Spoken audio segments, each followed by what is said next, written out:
Alrighty guys, we've got a, move this over a little bit. Got a spindle and levers here, and they keep coming loose. No matter what we do, no matter how we tighten them, they keep coming loose. So I'm going to show you my little trick for this.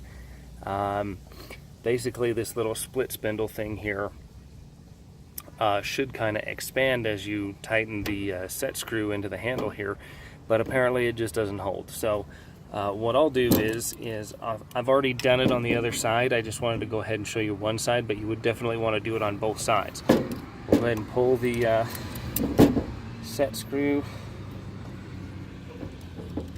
like so. Okay, and you can see it's going to leave an indent right there where it's hitting. Okay, so what I'm going to do is I'm going to use my high-speed tool with a carbide burr bit, and I'm actually going to make a bigger indent. We can't drill, because if you try and drill, it just splits it. Like so. You're just splitting it. Okay? It just opens up.